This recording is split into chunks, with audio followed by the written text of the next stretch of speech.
तो HTTP की जगह हम अपना खुद का प्रोटोकॉल देख रहे हैं और फिर हम उस प्रोटोकॉल में डेटा पास कर सकते हैं जो उस प्रोग्राम में पहुंच जाएगा जिसे हमने उस प्रोटोकॉल को सौंपा है।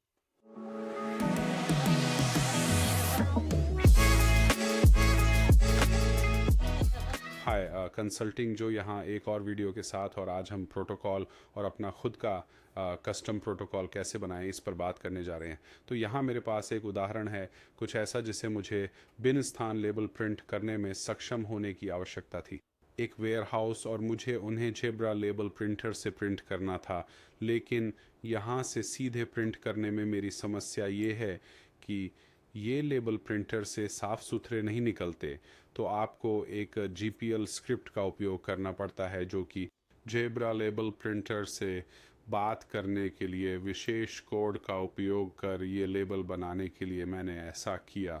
मूल रूप से मैंने ये वेब पेज बनाया है। जब हम अपने लेबल चुनते हैं और प्रिंट पर क्लिक करते हैं तो ये हमसे पूछेगा कि क्या हम इसे GPL प्रिंट XE खोलने की अनुमति देना चाहते हैं। मैंने ये एप्लीकेशन बनाया है, मैं आपको दिखाऊंगा कि आप अपना खुद का कैसे बना सकते हैं। लेकिन जब हम इस पर क्लिक करते हैं तो ये वास्तव में सिर्फ एक परीक्षण संस्करण है। ये अभी वास्तव में कोई लेबल नहीं प्रिंट कर रहा है, लेकिन जब हम इसे प्रिंट करेंगे तो यह बॉक्स दिखाई देगा जिसमें हम देखेंगे पहला लेबल और स्थान, और फिर अगर हम इसे बंद कर देते हैं तो ये दूसरा बॉक्स प्रकट करेगा और दूसरे को भर देगा, उत्पाद और स्थान। इसलिए यह स्लैश, उसकी चिंता न करें, ये कोड में सिर्फ एक बग है जिसे हम बाद में ठीक कर सकते हैं, लेकिन तब ये हमारे लेबल डेटा को उत्पन्न करेगा जो इस तरह दिखेगा। तो ये पहला खंड हमारा पहला लेबल सेक्स है, दूसरा सेक्शन हमारा दूसरा लेबल है, और हम देखेंगे कि बार कोड वास्तव में यहीं उत्पन्न होता है, BCN और FD, और फिर वहाँ हमारा उत्पाद संख्या है। तो ये हमें कुछ हद तक एक क्षेत्र स्थान देता है और फिर हमें हमारे बारकोड को सेटअप करने देता है। अगर हम बारकोड के नीचे नंबर दिखाना चाहते हैं, उसे कितना ऊंचा बनाना है और कुछ अन्य विकल्प जैसे कि चेकसम और इस तरह की चीज़ें, तो फिर इसे सीधे प्रिंटर पर भेजा जाएगा कमांड लाइन प्रॉम्प्ट पर, और फिर ये सीधे बाहर आ जाएगा। तो यहाँ से हम कोड में कूद सकते हैं और देख सकते हैं कि यह कैसे काम करता है। लेकिन नीचे सबसे पहले देखेंगे जब हम प्रिंट बटन दबाते हैं।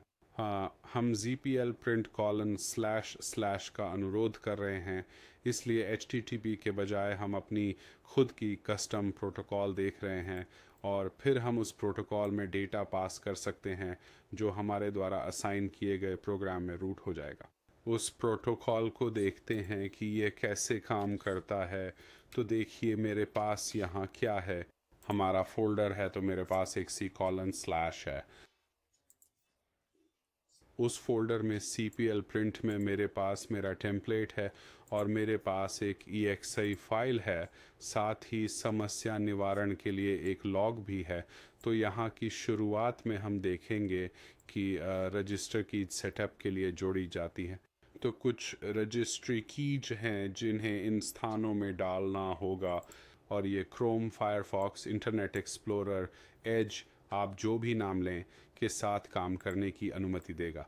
तो अब ये पहली बार चलाने पर पंजीकृत हो गया है, और फिर हमारे पास कुछ लॉग्स हैं जो मैंने लेबल प्रिंट किए हैं और इसी तरह। तो चलिए वास्तविक कोड देखते हैं और ये कैसे काम करता है। तो अगर हम यहाँ देखें और इसे संपादित करें, यहाँ हमारा कोड है, तो हम अपने प्रोटोकॉल का नाम सेट कर रहे हैं। हम इसे कुछ भी कह सकते हैं, जब तक कि यह पहले से उपयोग में ना हो। आप गलती नहीं करना चाहेंगे। आपके मौजूदा प्रोटोकॉल जैसे HTTP और HTTPS, क्योंकि तब आपका इंटरनेट काम नहीं करेगा, इसलिए सुनिश्चित करें कि एक कस्टम का उपयोग करें, और फिर यह सब हमें यह स्थापित करने की अनुमति देगा कि हमारे टेम्पलेट कहाँ स्थित हैं। हमारे प्रिंटर शेयर, मैंने प्रिंटर का नाम जेब्रा रखा और इसे नेटवर्क पर साझा किया। आप फायरवॉल नियम सेट कर सकते हैं ताकि आपके नेटवर्क पर कोई भी उस शेयर पर प्रिंट ना कर सके। और फिर हमारे पास एक अस्थाई स्थान है हमारे लिए। टेम्पलेट को भरा और सहेजा जाएगा ताकि हम इसे प्रिंटर को भेज सकें, और फिर हमारी लॉग फाइल तो ये ऑनटू इट स्क्रिप्ट है, इस तरह आप लिखेंगे आपके प्रोग्राम यहीं। हमारे पास हमारा कमांड है और हम अपने कितने तर्क हमारे पास हैं कि गिनती, और अगर वह कभी शून्य से अधिक होता है तो हम अपने प्रोटोकॉल को संभालेंगे।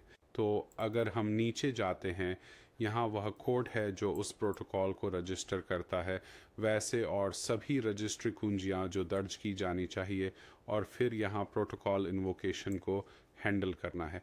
तो हम जो कर रहे हैं वह है कि हम अपना URI ले रहे हैं, लिंक से URL जो हमने प्रिंट बटन से क्लिक किया था, और हम उसे प्राप्त कर रहे हैं, उसे ट्रिम कर रहे हैं, और फिर हम डेटा को विभाजित करने जा रहे हैं क्योंकि हम एक स्ट्रिंग के माध्यम से कई लेबल भेज रहे हैं।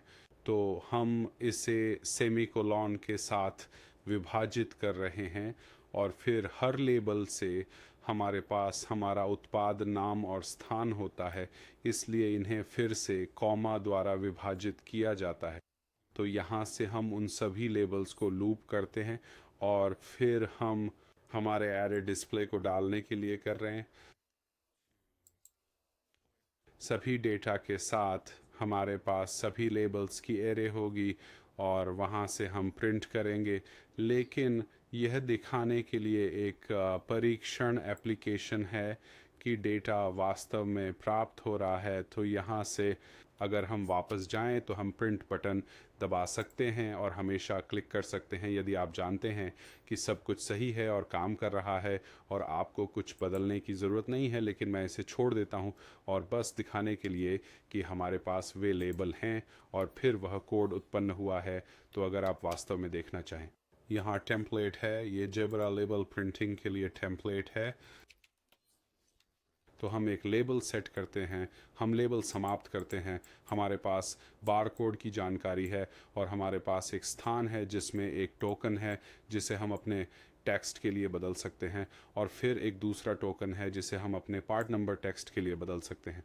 और हमारा लेबल बस इतना ही है जो 3x1 लेबल प्रिंटर पर प्रिंट होता है। और हाँ, अगर आपको यह वीडियो पसंद आया तो कृपया सब्सक्राइब करें, टिप्पणी छोड़ें, और मैं आपको अगले वीडियो में मिलूँगा। ध्यान रखिए।